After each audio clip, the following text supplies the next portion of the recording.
혹시 30 가까이 되어서도 부모님 돈만 축 내며 백수로 살고 있다면 어떨까요?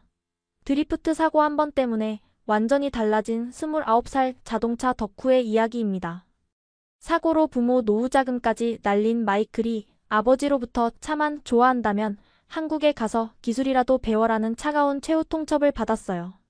18개월간 한국에서 깨달은 그 한 가지로 미국에 돌아와 창업한 지 단 1년 만에 상상하지 못했던 변화가 일어났습니다. 백수 아들을 포기했던 아버지가 자랑스러워하며 모든 빚을 갚고 지역에서 가장 잘 나가는 사업가가 되었어요. 절망적이던 백수를 백만장자로 만들어준 그 결정적 비밀은 무엇이었을까요? 이제 마이클의 놀라운 인생 역전 스토리를 함께 만나보시죠. 사실 제가 차에 미친 건 정말 어릴 때부터였어요. 5살 때 아버지가 차고에서 오일 교환하시는 걸 본 순간부터 완전히 매료되었습니다. 다른 아이들이 장난감 자동차를 굴릴 때 저는 진짜 엔진 소리에만 귀를 기울였어요. 아버지 차 시동 걸리는 소리, 기어 변속하는 소리, 브레이크 밟을 때 나는 소리까지 모든 게 신기했습니다. 8살 생일날 아버지가 작은 공구 세트를 선물해 주셨는데 그때 제 인생이 결정된 것 같아요. 드라이버 하나로 시작해서 렌치, 펜치까지 모든 공구를 만져보며 이걸로 뭘 할 수 있을까 상상하는 게 제일 재미있었습니다. 12살 때는 동네 폐차장 아저씨와 친해져서 방과 후마다 그곳에 놀러 갔어요. 꼬마야, 너 진짜 차 좋아하는구나. 아저씨가 웃으시며 폐차에서 나온 부품들을 만져보게 해주셨습니다. 처음 엔진을 분해해봤을 때 그 복잡한 구조가 어떻게 조화롭게 돌아가는지 신기해서 밤새 생각했어요. 고등학교 때는 친구들이 농구나 축구할 때 저는 혼자 자동차 잡지만 봤습니다. 페라리, 람보르기니, 포르쉐 같은 슈퍼카들의 엔진 스펙을 외우는 게 취미였어요. 심지어 수업 시간에도 교과서에 자동차 그림을 그리다가 선생님께 혼나기 일쑤였습니다. 마이클, 너 자동차 말고 다른 것도 관심 가져봐라. 어머니가 걱정스럽게 말씀하셔도 전혀 귀에 들어오지 않았어요. 자동차만 있으면 세상에 무서울 게 없다고 생각했습니다. 졸업 후 대학 진학은 생각도 안 했어요. 차 관련 일을 하고 싶다고 부모님께 말씀드렸지만 그럼 제대로 된 자동차 회사에 취직해라라는 대답만 돌아왔습니다. 하지만 저는 남이 시키는 일보다는 제가 직접 만지고 개조하는 게 좋았어요. 20살 되자마자 아르바이트로 모은 돈으로 중고 스포츠카를 샀습니다. 빨간색 혼다, 12기였는데 처음 핸들을 잡았을 때의 그 떨림을 지금도 기억해요. 드디어 내 차다 하는 기쁨으로 가슴이 터질 것 같았습니다. 그때부터 진짜 미친 듯이 차에만 매달렸어요. 엔진 오일부터 시작해서 에어필터, 점화 플러그, 배기 시스템까지 하나씩 바꿔가며 성능을 업그레이드했습니다. 친구 톰이 너 정말 천재 아니야? 혼자서 어떻게 저런 걸 다 해? 라고 감탄했을 때 제가 얼마나 뿌듯했는지 몰라요. 밤마다 공터에서 하는 드리프트 연습은 제게 최고의 스릴이었습니다. 타이어가 끽끽거리는 소리, 엔진이 으르렁거리는 소리, 코너를 돌 때 느껴지는 중력의 변화까지 모든 게 완벽했어요. 이게 진짜 사는 거지 하며 스스로 만족했습니다. 그런데 여기서 놀라운 일이 벌어졌어요. 동네 친구들이 제 차를 보고 야, 마이클 차 진짜 빠르다 소리도 완전 달라졌네 하며 부러워하기 시작한 겁니다. 그러더니 하나둘씩 자기 차도 튜닝해달라고 부탁했어요. 처음에는 그냥 재미 삼아 도와줬는데 결과가 생각보다 좋았습니다. 제이크의 낡은 세단을 만져줬더니 마력이 눈에 띄게 올라갔고 브라이언의 트럭은 소음이 완전히 사라졌어요. 마이클, 너 진짜 재능 있다. 정비소 차려도 되겠는데 하는 칭찬을 들으며 자신감이 하늘 높이 치솟았습니다. 그때부터 용돈벌이가 시작됐어요. 간단한 오일 교환부터 복잡한 엔진 튜닝까지 이것저것 맡기는 사람들이 늘어났습니다. 한 달에 $500씩은 벌 수 있었는데 당시 제게는 큰 돈이었어요. 이거면 충분히 먹고 살 수 있잖아 하며 더욱 자동차에만 빠져들었습니다. 하지만 부모님 입장에서는 전혀 다르게 보이셨나 봐요. 25살이 넘어도 정식 직장 없이 차고에서만 뒹굴거리는 아들을 보시는 심정이 어땠을까요? 언제까지 이럴 거냐, 마이클. 친구 데이빗은 은행에서 일하고 로버트는 회계사 됐는데 아버지의 목소리에는 점점 실망감이 쌓여가고 있었어요. 하지만 저는 곧 큰 돈 벌 거예요. 제가 완전히 개조한 차로 레이싱 대회만 나가면이라며 핑계만 댔습니다. 28살이 되던 해에는 상황이 더욱 악화됐어요. 친구들이 하나둘씩 결혼하고 가정을 꾸려가는데 저만 혼자 차고에 박혀서 기름때 묻은 옷을 입고 살았습니다. 어머니가 마이클, 정말 이래도 되는 거니? 나이가 벌써 28이야 라고 눈물을 글썽이며 말씀하실 때 가슴이 찔렸지만 인정하고 싶지 않았어요. 엄마 걱정 마세요. 곧 뭔가 대단한 걸 보여드릴게요. 하지만 속으로는 불안했습니다. 정말 이대로 괜찮을까? 내가 지금 뭘 하고 있는 거지 하는 생각이 밤마다 머릿속을 맴돌았어요. 그럴 때마다 엔진 소리를 더 크게 틀어서 그 생각들을 지워버리곤 했습니다. 그러다가 운명의 그날이 찾아왔어요. 29살 되던 해 4월 어느 토요일 새벽이었습니다. 친구들과 함께 평소보다 더 외진 곳에서 드리프트 연습을 하고 있었어요. 그날따라 제 차 컨디션이 너무 좋아서 기분이 최고조였습니다. 오늘 완전 날이네. 톰이 소리쳤고 저도 신나서 액셀러레이터를 더 깊게 밟았어요. 그 순간까지는 모든 게 완벽했습니다. 타이어와 아스팔트가 마찰하는 소리, 엔진이 포효하는 소리, 친구들의 환호성까지 모든 게 조화롭게 어우러졌어요. 그런데 그 유명한 S커브에서 일이 벌어졌습니다. 평소 같으면 당연히 성공했을 텐데 그날은 뭔가 달랐어요. 뒷바퀴가 예상보다 더 많이 미끄러지면서 차가 통제를 벗어나기 시작했습니다. 앗! 핸들을 아무리 돌려도 차는 제 의도대로 움직여주지 않았어요. 슬로우 모션처럼 느껴지는 몇 초 동안 저는 이번엔 정말 큰일 났구나 하는 생각밖에 할 수 없었습니다. 쾅! 엄청난 충격과 함께 차가 가드레일을 들이받았어요. 에어백이 터지면서 순간 정신이 아찔했습니다. 다행히 큰 부상은 없었지만 제가 그토록 아꼈던 차는 완전히 박살이 나버렸어요. 보닛은 구겨지고 범퍼는 떨어져 나갔으며 앞유리는 거미줄처럼 금이가 있었습니다. 마이클 괜찮아? 친구들이 달려와서 저를 부축해줬지만 정신이 멍했어요. 3년간 혼신을 다해 키워온 제 차가 한순간에 고철 덩어리가 되어버린 현실을 받아들일 수 없었습니다. 더 큰 문제는 가드레일 수리비와 견인비, 그리고 제 차 처리비까지 합쳐서 엄청난 돈이 필요하다는 거였어요. 경찰관이 총 피해액이 1만 5천 달러 정도 될 것 같다고 말했을 때 다리에 힘이 풀렸습니다. 경찰서에서 연락을 받고 달려오신 아버지의 얼굴을 평생 잊지 못할 거예요. 분노와 실망과 절망이 뒤섞인 표정으로 저를 바라보시던 그 눈빛 말입니다. 말 한마디 없이 서류를 처리하시는 아버지의 뒷모습을 보면서 가슴이 찢어질 것 같았어요. 집으로 돌아가는 차 안은 정말 조용했습니다. 아버지도 저도 아무 말 없이 그냥 앞만 바라보며 달렸어요. 그 침묵이 어떤 꾸중보다도 무서웠습니다. 그날 밤 부모님이 나누신 대화를 방 문틈으로 들었어요. 여보, 우리가 뭘 잘못했을까요? 마이클이 왜 저렇게 됐을까요? 어머니가 흐느끼시는 소리가 들렸습니다. 노후를 위해 평생 모아두신 돈의 절반 이상이 하루아침에 사라진 충격이 얼마나 크셨을까요? 이제 정말 답이 없는 것 같아. 30이 다 되어가는데 계속 이런 식으로 살 수는 없잖아. 아버지의 목소리에는 지쳐버린 부모의 마음이 고스란히 담겨 있었어요. 그 순간 제 가슴에 뭔가 쿵하고 무거운 게 떨어지는 느낌이 들었습니다. 아, 정말로 부모님이 저를 포기하시는구나 하는 절망감이 몰려왔어요. 며칠 동안 집안 분위기는 최악이었습니다. 아버지는 저와 눈도 마주치지 않으셨고 어머니는 한숨만 쉬셨어요. 저도 제 방에 박혀서 나오지 않았습니다. 그러다가 일주일 후 아버지가 저를 부르셨어요. 마이클 나와라. 식탁에 앉아 계신 아버지의 표정은 그 어느 때보다도 단호했습니다. 앞에는 노트북이 켜져 있고 화면에는 뭔가 자료들이 띄워져 있었어요. 너 정말 차를 좋아하는 거 맞지? 네, 아버지. 그럼 제대로 배워봐라. 한국에 가서. 순간 무슨 말인지 이해가 안 됐어요. 한국이라니 그게 어디 있는 나라인지도 정확히 몰랐는데 말입니다. 한국이 지금 전기차랑 배터리 기술로 세계 최고야.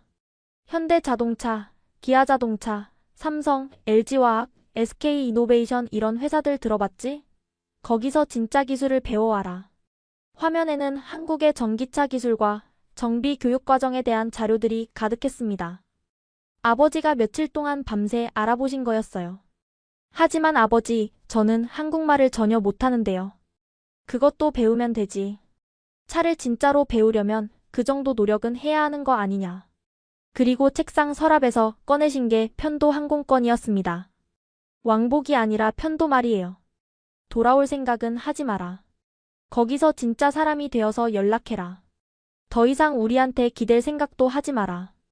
아버지의 목소리는 차가웠지만 그 속에서 마지막 희망을 걸고 계신다는 걸 느낄 수 있었어요. 정말로 저를 포기하신다면 이런 기회조차 주지 않으셨을 거니까요. 그날 밤 잠이 오지 않아서 인터넷으로 한국에 대해 찾아봤습니다. K-팝, 한국 드라마, 김치, 불고기 정도만 알고 있던 나라였는데 찾아보니 정말 대단했어요. 자동차 생산량 세계 5위, 전기차 배터리 점유율 세계 1위, 반도체 기술 최고 수준이라는 자료들이 쏟아져 나왔습니다. 정말 가야 하나? 100번도 넘게 스스로에게 물어봤지만 다른 선택이 있을까요? 집에서 더 눈치 보며 지낼 수도 없고 부모님께 더 이상 폐를 끼칠 수도 없었어요. 출발하기 전날 밤 어머니가 조용히 제 방에 오셨습니다. 마이클, 엄마는 내가 정말 잘 됐으면 좋겠어. 한국에 가서 새로운 기회를 잡으렴. 어머니도 우시면서 말씀하셨지만 저를 보내야 한다는 걸 알고 계셨어요. 그 순간 정말 눈물이 날 뻔했습니다. 공항에서 체크인을 하면서 아버지가 마지막으로 하신 말씀이 지금도 생생해요. 차를 좋아하는 건 나쁘지 않다. 하지만 취미와 일은 다른 거야. 한국에서 진짜 프로가 되어서 돌아와라. 비행기에 오르면서 창밖을 내려다봤어요. 제가 29년간 살아온 모든 것들이 점점 작아져 보였습니다. 그 순간 무서웠어요. 정말로 혼자서 완전히 낯선 나라에 가서 새로운 인생을 시작할 수 있을까 하는 두려움이 몰려왔어요. 하지만 동시에 이상한 설렘도 있었습니다. 정말로 한국에서 세계 최고 수준의 자동차 기술을 배울 수 있다면, 그리고 부모님께 떳떳한 아들이 될 수 있다면 얼마나 좋을까 하는 기대감도 있었거든요. 그때는 몰랐습니다. 이 한 장의 편도 항공권이 제 인생을 완전히 뒤바꿔 놓을 거라는 걸 말이에요. 인천공항에 내렸을 때 느낀 첫 감정은 완전한 당황이었어요. 공항 안내 방송부터 시작해서 모든 글자가 외계어 같았습니다. 다행히 영어 안내도 있었지만 한국 사람들이 얼마나 빠르게 움직이는지 보고 깜짝 놀랐어요. 여기 사람들은 왜 이렇게 급하지? 하는 생각이 들면서 동시에 무서웠습니다. 아버지가 미리 연락해두신 분이 공항에서 저를 기다리고 계셨어요. 박준혁이라고 하시는 50대 중반의 남성분이셨는데 첫인상이 정말 강렬했습니다. 키도 크고 목소리도 굵직했지만 눈빛은 따뜻했어요. 마이클이지? 아버지께서 많은 얘기 해주셨어. 한국어로 말씀하시다가 영어로 바꿔주셨는데 발음이 생각보다 좋아서 놀랐습니다. 나중에 알고 보니 젊은 시절 미국에서 몇 년간 공부하신 분이었어요. 차를 타고 가면서 창밖을 보는데 정말 신기했습니다. 고층 아파트들이 끝없이 늘어서 있고 도로는 복잡하지만 질서정연했어요. 무엇보다 전기차가 정말 많이 보였습니다. 와, 진짜 전기차 천국이네 하고 속으로 감탄했어요. 한국 어때? 처음이지? 준혁 아저씨가 물어보시자 저는 솔직하게 대답했습니다. 너무 다르네요. 모든 게 빨라 보이고 사람들도 많고 적응하는데 시간 걸릴 거야. 하지만 여기서 제대로 배우면 평생 써먹을 기술 얻을 수 있어. 그분의 자신감 넘치는 말투에서 뭔가 든든함이 느껴졌어요. 제가 지낼 곳은 고시원이었습니다. 방 크기를 보고 정말 깜짝 놀랐어요. 침대 하나 놓으면 거의 가득 찰 만큼 작았거든요. 하지만 필요한 건 다 있었습니다. 작은 책상, 냉장고, 에어컨까지 말이에요. 이게 진짜 제 방인가요? 학생들 대부분 이런 데서 살아. 좁지만 공부하기엔 충분해. 첫날 밤은 정말 잠이 안 왔어요. 밖에서 들리는 소음도 낯설고 냄새도 다르고 모든 게 어색했습니다. 정말 여기서 18개월을 버틸 수 있을까 하는 불안감이 밀려왔어요. 다음 날부터 본격적인 교육이 시작됐습니다.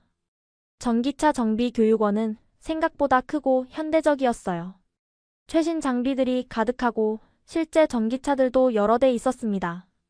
하지만 가장 충격적인 건 수업 방식이었어요. 안전이 최우선이다. 전기차는 고전압을 다루기 때문에 한 번 실수하면 생명이 위험하다. 준혁 선생님의 첫 수업이 시작되자마자 분위기가 확 바뀌었습니다. 제가 지금까지 자동차를 다뤄온 방식과는 완전히 달랐어요. 일반 자동차는 대충 해도 큰 문제 없었는데 전기차는 절차 하나하나가 생명과 직결되어 있었습니다. 차를 좋아한다고 다 아는 건 아니다. 안전부터 배우라. 그 말씀을 들었을 때 제 자존심이 좀 상했어요. 저도 나름 자동차는 많이 만져봤다고 생각했거든요. 하지만 첫 실습을 해보니 정말 아무것도 모르는 초보자였습니다.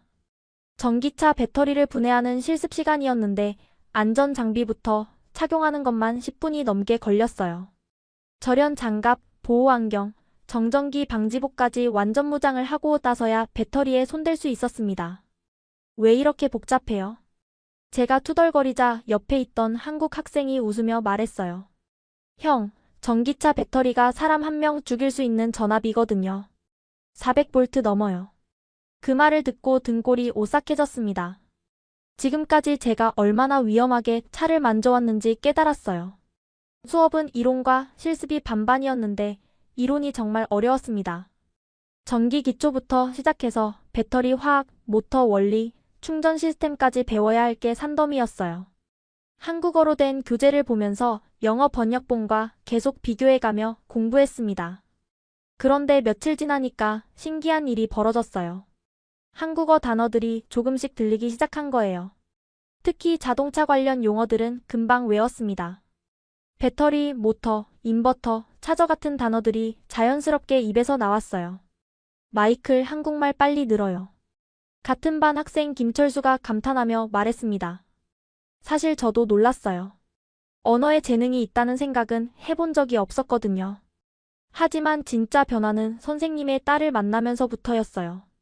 이름이 지은이라고 하는 25살 여성이었는데 자동차 디자인을 전공하는 대학원생이었습니다. 처음 만난 건 교육원에 점심을 가져다 주러 온 날이었어요. 저는 혼자 구석에서 샌드위치를 먹고 있었는데 갑자기 앞에 그림자가 지더니 누군가 말을 걸었습니다. 외국인이세요? 고개를 들어보니 정말 예쁜 여성이 서 있었어요.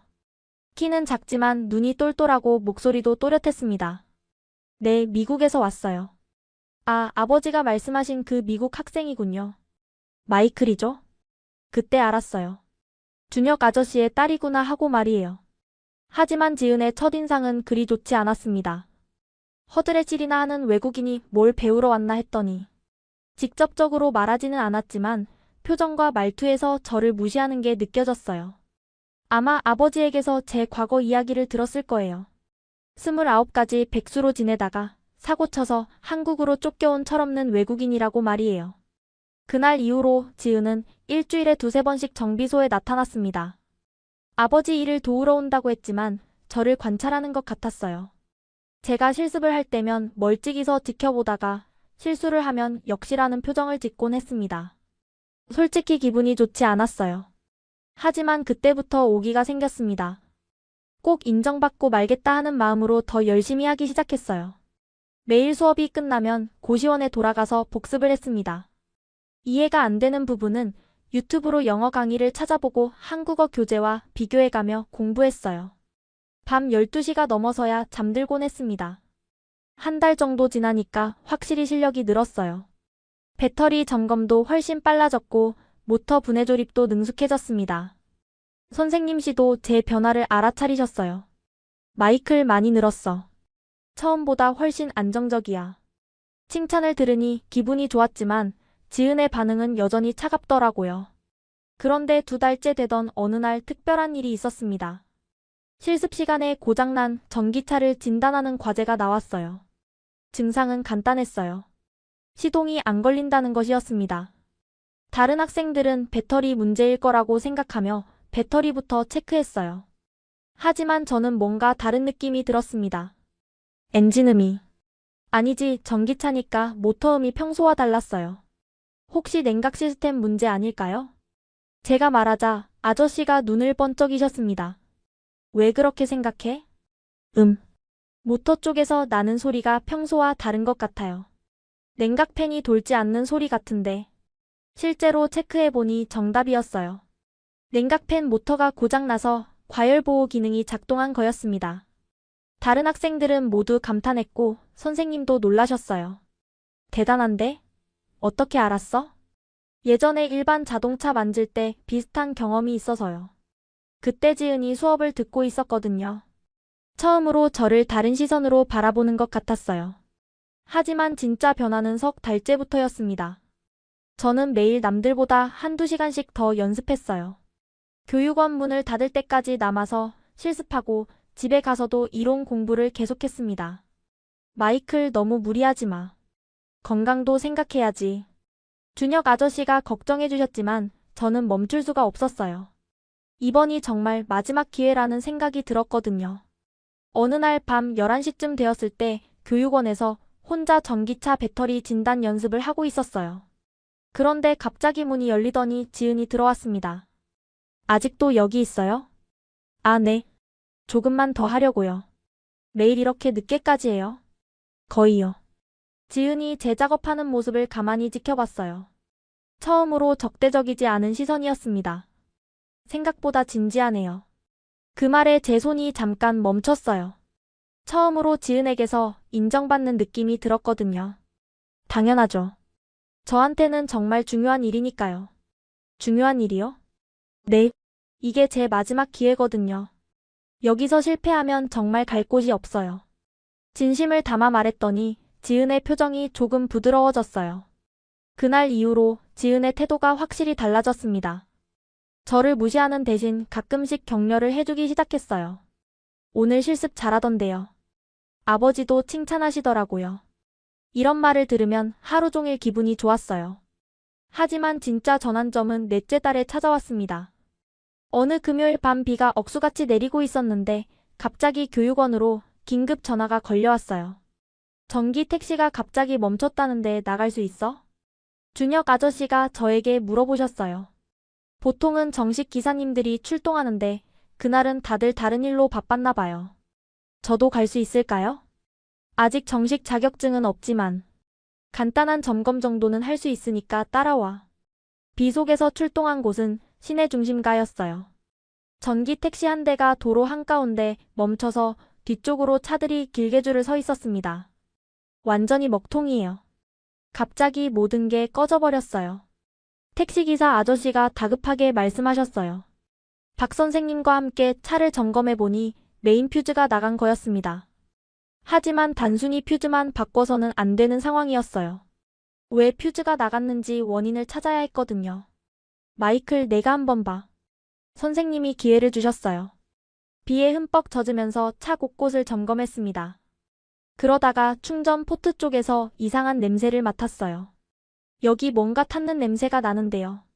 자세히 보니 충전 케이블 연결 부분에서 누전이 있었던 것 같았어요. 빗물이 들어가서 합선이 일어난 거였습니다. 맞아, 이거네. 빨리 처리하자. 일사천리로 응급수리를 마쳤더니 택시가 다시 살아났어요. 기사 아저씨가 정말 고마워하셨고 준혁 아저씨도 만족스러워하셨습니다. 잘했어, 마이클. 진짜 늘었구나. 교육원으로 돌아와서 젖은 옷을 갈아입고 있는데 지은이 따뜻한 커피를 가져다 줬어요. 고생하셨어요. 아버지가 칭찬하시더라고요. 그 순간 정말 감동적이었어요.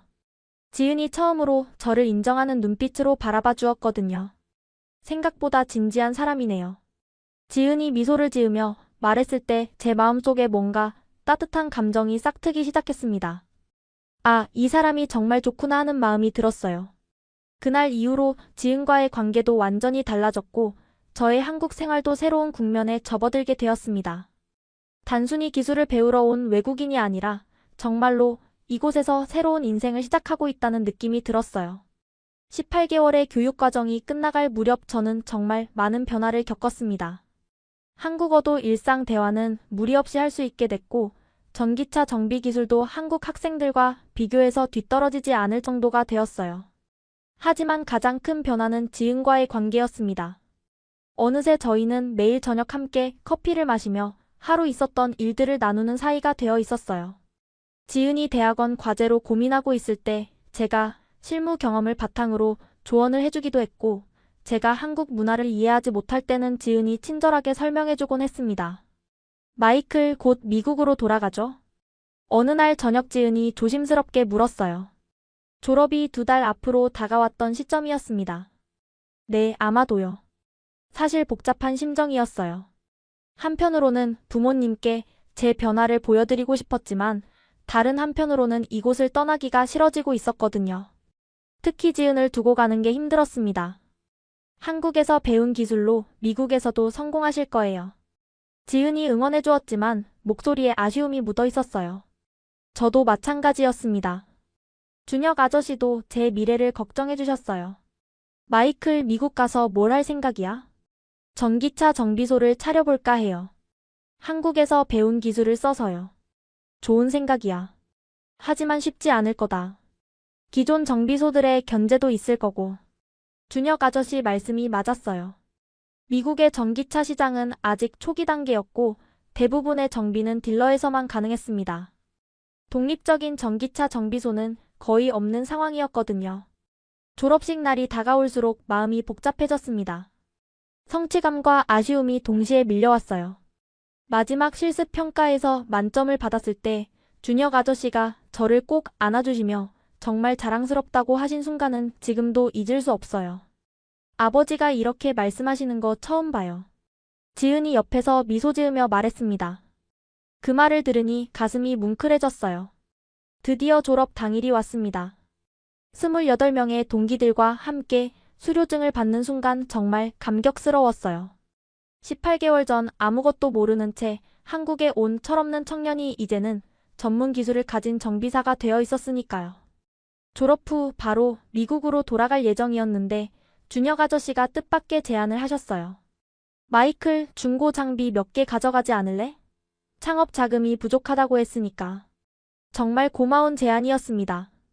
진단기, 배터리 테스터, 충전기 등 기본적인 장비들을 합리적인 가격에 양도해 주신다고 하셨어요. 어떻게 이런 호의를. 내가 열심히 한 걸 지켜봤어. 성공할 거라고 확신한다. 준혁 아저씨의 믿음이 저에게는 큰 힘이 되었습니다.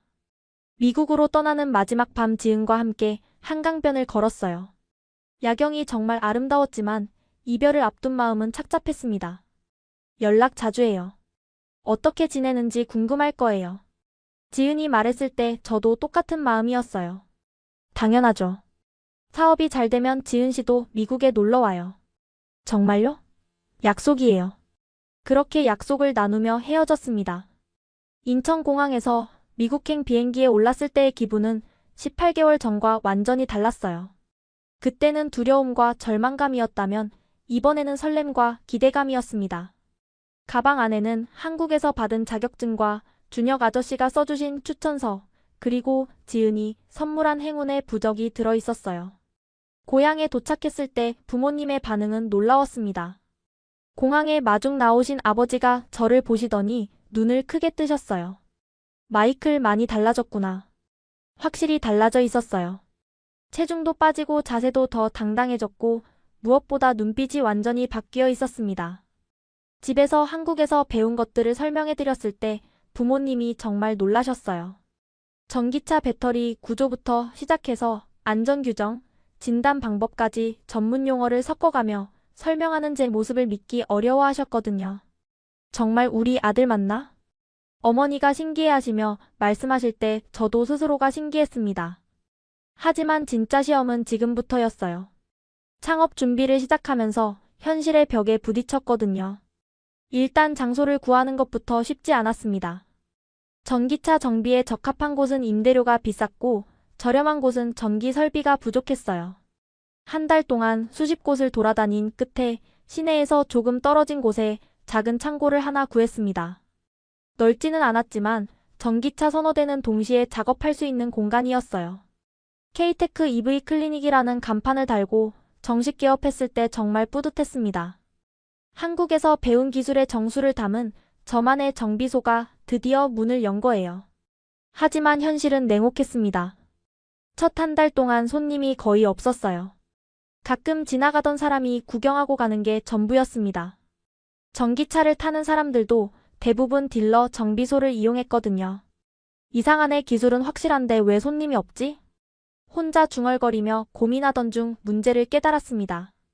아무도 저를 믿지 않는다는 거였어요.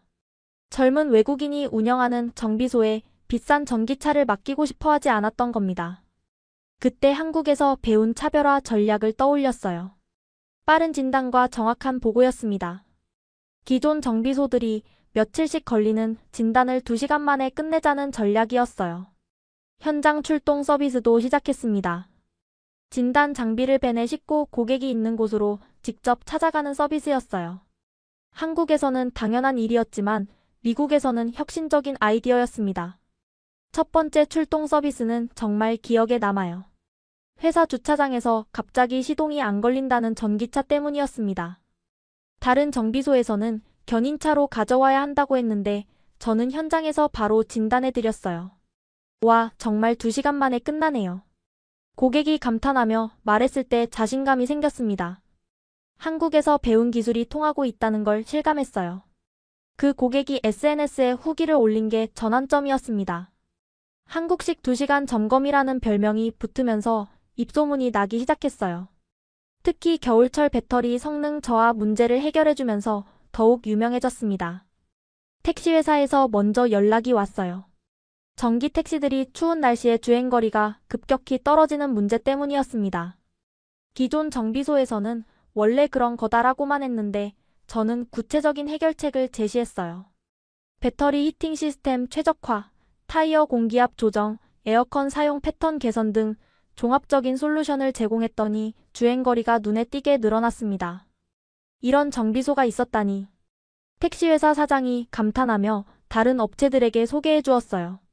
곧 배달 업체들도 몰려들기 시작했습니다.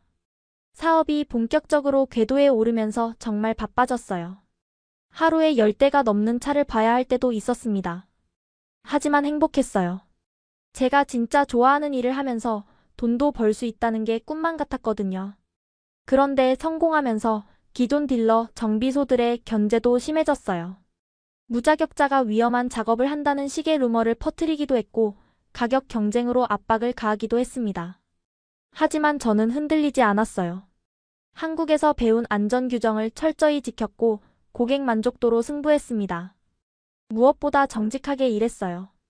바쁜 와중에도 지인과의 연락은 놓지 않았습니다. 매주 영상통화를 하면서 서로의 일상을 공유했어요. 제가 사업이 잘 되고 있다는 소식을 전하면 지은도 정말 기뻐했습니다. 정말 자랑스러워요. 아버지도 마이클 얘기만 나오면 뿌듯해하세요. 그런 말을 들으면 더욱 힘이 났어요. 개업한 지 6개월 만에 직원 1명을 고용할 수 있게 되었습니다. 동네 청년이었는데 자동차에 관심이 많은 아이였어요. 제가 한국에서 배운 기술들을 하나씩 가르쳐주기 시작했습니다. 와, 이런 방법도 있구나. 제자가 감탄할 때마다 준혁 아저씨 생각이 났어요. 저도 이제 누군가를 가르치는 입장이 되었구나 하는 뿌듯함이 들었습니다. 8개월째가 되었을 때 정말 놀라운 일이 일어났어요. 한 달 수입이 제가 사고로 날린 돈과 비슷해진 거였습니다. 그동안 부모님께 끼친 폐를 조금씩 갚아나갈 수 있게 된 거예요. 아버지께 첫 번째 용돈을 드렸을 때 아버지의 표정을 잊을 수 없습니다. 마이클 정말 대견하다. 목이 메인 목소리로 말씀하시는 아버지를 보면서 저도 눈물이 날 뻔했어요. 1년이 지나자 정말 안정적인 수입을 올릴 수 있게 되었습니다. 직원도 3명으로 늘었고 단골 고객들도 많이 생겼어요. 지역 신문에서 인터뷰 요청까지 들어올 정도로 유명해졌습니다. 하지만 성공할수록 지은이 더 그리워졌어요. 영상통화로만 만나는 게 점점 아쉬워졌습니다. 특히 기쁜 일이 있을 때마다 바로 옆에서 함께 기뻐해줄 사람이 지은이었으면 좋겠다는 생각이 들었어요. 언제 한국에 놀러 올 거예요?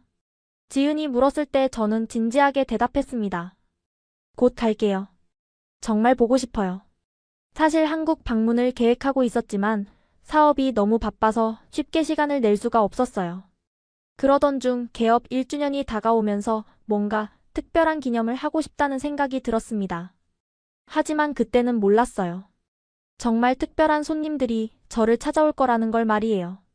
처음에는 간단하게 넘어갈 생각이었는데 직원들과 단골 고객들이 제대로 된 행사를 하자고 제안했어요. 사장님이 이 지역 전기차 산업 발전에 기여한 게 얼마나 큰데요. 꼭 축하해야죠. 정비소 앞마당에 작은 무대를 설치하고 리본 커팅 준비까지 했습니다. 그런데 그때 정말 놀라운 소식이 전해졌어요. 마이클, 한국에서 손님이 오신다고 하는데? 직원이 신기해하며 말했을 때 저는 가슴이 두근거렸어요. 혹시 준혁 아저씨께서 오시는 건가 하는 생각이 들었거든요. 며칠 전부터 연락이 안 되셨는데 바쁘신가 보다 했었어요. 기념식 당일 아침 공항으로 마중을 나갔습니다. 입국장 문이 열리면서 준혁 아저씨가 나타나셨을 때 저는 달려가서 인사를 드렸어요. 아저씨 정말 오셨네요. 당연히 와야지. 내 제자 1주년 기념식인데. 그런데 준혁 아저씨 뒤로 또 다른 사람이 나타났습니다. 처음에는 눈을 의심했어요. 정말 지은이 맞나 싶었거든요. 지은 씨? 깜짝 놀라셨죠? 마이클 1주년 기념식에 어떻게 안 올 수가 있어요. 지은이 환하게 웃으며 말했을 때 제 마음은 완전히 뒤죽박죽이 되었습니다. 영상통화로만 보던 지은을 1년 만에 직접 만나게 되다니요.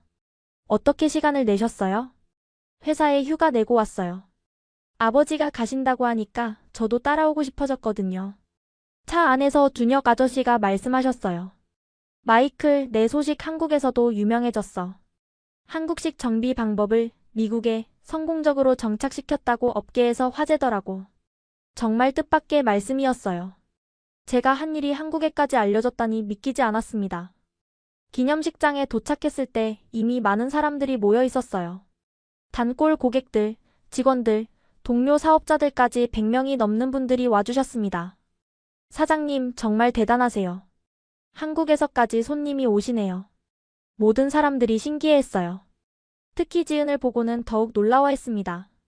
리본 커팅 시간이 되었을 때 준혁 아저씨가 마이크를 잡으셨어요. 안녕하세요. 저는 한국에서 온 박준혁입니다. 마이크를 가르쳤던 선생입니다. 박수가 터져나왔어요. 준혁 아저씨가 영어로 인사말을 이어가셨습니다. 마이클은 제가 가르친 학생 중에서도 정말 특별한 존재입니다. 포기하지 않는 정신과 끊임없는 노력으로 여기까지 왔어요. 그리고는 저를 불러서 함께 리본을 자르자고 하셨습니다. 가위를 들고 리본을 자르는 순간 정말 감격스러웠어요. 1년 전 아무것도 없이 시작한 정비소가 이렇게까지 성장했다니요. 하지만 진짜 놀라움은 그 다음이었습니다. 갑자기 지은이 무대로 올라온 거예요. 잠깐만요, 제가 할 말이 있어요. 모든 사람들이 조용해졌습니다. 지은이 마이크를 잡고 저를 바라보며 말하기 시작했어요. 마이크를 처음 만났을 때 저는 이 사람을 완전히 오해했어요. 그냥 철없는 외국인이라고 생각했거든요. 사람들이 웃음을 터뜨렸습니다. 하지만 시간이 지나면서 이 사람이 얼마나 진실한 사람인지 알게 되었어요. 매일 밤늦게까지 공부하고 연습하는 모습을 보면서 정말 감동받았습니다. 지은의 말에 저도 가슴이 뭉클해졌어요. 마이클은 한국에서 기술만 배운 게 아니에요. 책임감도 배웠고 인내심도 배웠어요. 그리고 지은이 잠깐 말을 멈추더니 저에게 다가왔습니다. 사랑도 배워갔죠. 그러면서 제 손을 잡았어요. 그 순간 모든 사람들이 환호성을 질렀습니다. 저는 너무 놀라서 말이 나오지 않았어요. 마이클, 저도 당신을 사랑해요. 지은이 사람들 앞에서 고백을 한 거였습니다. 꿈인가 싶을 정도로 믿기지 않았어요. 정말요? 제가 떨리는 목소리로 물었을 때 지은이 고개를 끄덕였습니다. 네, 정말이에요. 그래서 한국에서 회사 그만두고 여기로 이주할 준비를 해왔어요. 이게 무슨 일인가 싶었어요. 지은이 저 때문에 한국에서의 모든 걸 포기하고 미국으로 온다고요? 하지만 지은 씨, 한국에서 좋은 회사 다니고 계시잖아요. 좋은 회사보다 좋은 사람이 더 중요해요. 그리고 여기서도 제 전공을 살릴 수 있는 일을 찾을 수 있을 거예요. 그 순간 모든 게 꿈만 같았습니다. 1년 전만 해도 아무것도 없던 제가 이제는 성공한 사업과 사랑까지 얻게 되다니요. 축하 파티가 끝나고 나서 준혁 아저씨와 지은, 그리고 저는 조용한 곳에서 대화를 나눴습니다. 마이클, 정말 자랑스럽다. 내가 이렇게까지 성장할 줄 몰랐어. 준혁 아저씨가 진심 어린 눈빛으로 말씀하셨어요. 모든 게 아저씨 덕분입니다. 아저씨가 가르쳐 주신 기술과 마음가짐이 없었다면 여기까지 올 수 없었어요. 아니야, 내 노력의 결과야. 그리고 지은이도 내 진심을 알아봐 준 거고. 지은이 제 손을 꼭 잡으며 말했어요. 당신이 한국에서 보여준 변화가 저를 감동시켰어요. 처음에는 그냥 외국인 학생이라고 생각했는데 점점 다른 모습을 보여주시더라고요. 그날 밤 저는 정말 많은 생각을 했습니다. 2년 전만 해도 29살의 백수 청년이었던 제가 지금은 성공한 사업가이자 사랑받는 사람이 되어 있었어요.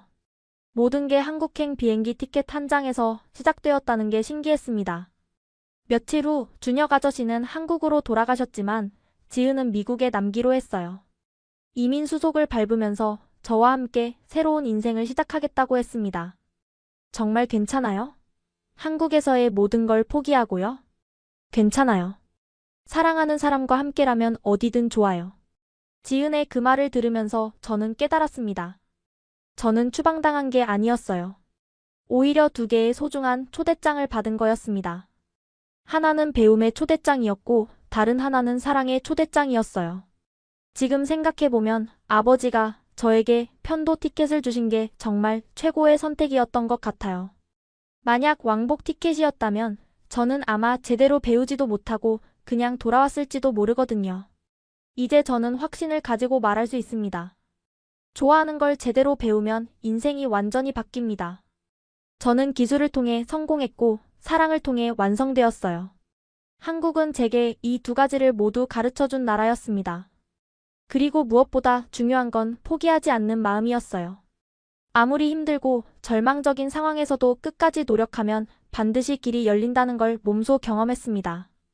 지금도 매일 아침 정비소 문을 열 때마다 감사한 마음이 들어요. 이 모든 게 저에게는 기적 같은 일이니까요. 그리고 앞으로도 한국에서 배운 정신으로 더 많은 사람들에게 도움이 되고 싶습니다. 오늘의 이야기는 여기까지입니다. 마음에 드셨다면 구독과 좋아요 잊지 말고 한 번씩 눌러주세요. 소중한 시간 함께 해주셔서 진심으로 감사드리고 앞으로도 더 깊은 이야기로 여러분을 찾아뵐게요. 찾아뵐게요. 찾아뵐게요. 찾아뵐게요. 찾아뵐게요.